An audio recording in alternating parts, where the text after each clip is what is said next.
then I'm going to go straight into deriving trig functions. So y equals log base e, ln means log base e, of 7x is the first one. If you're deriving this, you need to recall that when you derive a natural log function, you get 1 over the inside value, 1 over 7x, but then you have to multiply by the derivative of the inside value if the inside value is not just x. So in this case, I have to multiply by the derivative, d dx of 7x, and that becomes 7 over 7x, which just becomes 1 over x. And there's an interesting little result here which I'd like to bring your attention to, and that is that if y equals the natural log of ax, then y dash always just equals 1 over x. Never equals 1 over ax, never equals a over x, always just equals 1 over x. And I'm going to show you using the log laws why that's the case.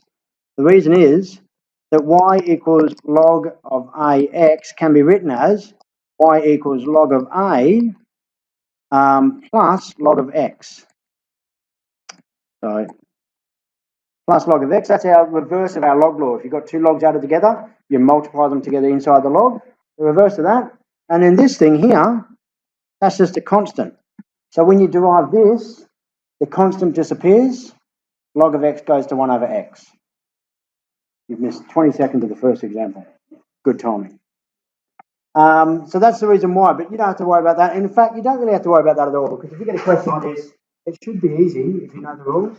You put it in there, you realise you multiply by the outside, the 7 will cancel out, or the a will cancel out, or the whatever. It's a nice little result, and you see why. Example 2, which is a bit harder, involves the product rule, and we need to really importantly now be thinking consciously about factorising, unless the question asks you not to. So make sure that you're considering factorising.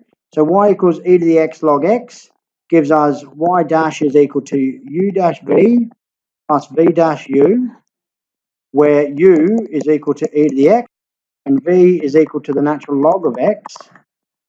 And so u dash, remember when we derive an exponential function, it just is itself.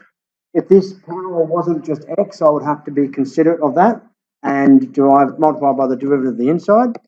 It's pretty simple. This is 1 over x, and now we just do that u dash v, v dash u cross, which is e to the x log x plus e to the x times 1 over x, and I can factorise e to the x out, and I'm left with log x plus over x on the inside.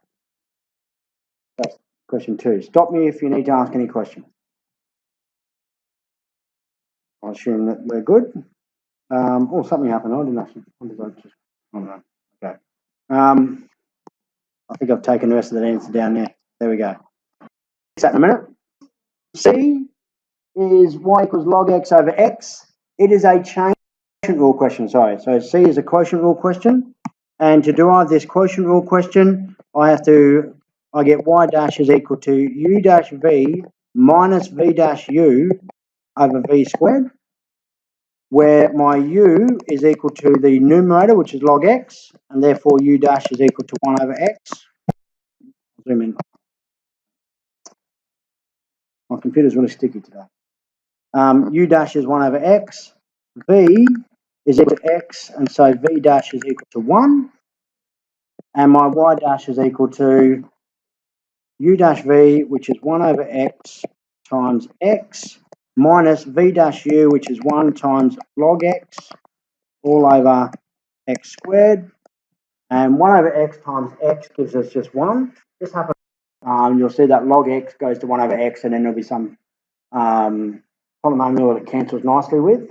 And 1 times log x is just log x, and it's all over x squared. And so I get 1 minus the natural log of x over x squared.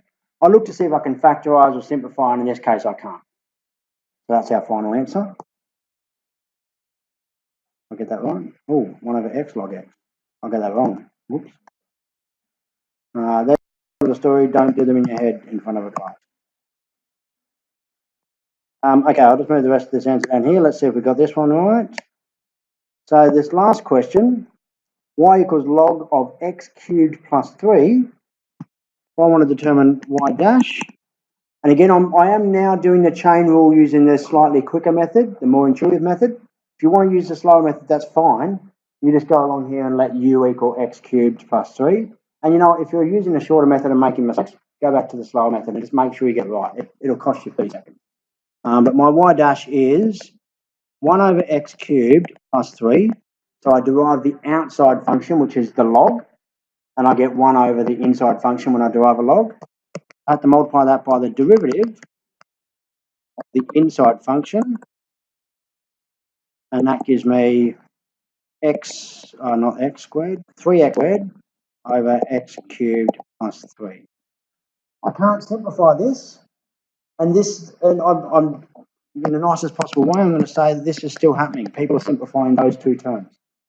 You can't do it. If there's two terms in the bottom, then you have to be able to divide that by that, the combined two terms, and we can't do it. So this can't be simplified at all. That's the best we can do. Can't be factorized, can't be simplified. Are there any questions on those 4 examples? So sorry to have split logs. We learned to derive logs. If you derive log x, you get 1 over x. Chain product quotient rule follow exactly as I always have. Okay? I'm just going to stop this.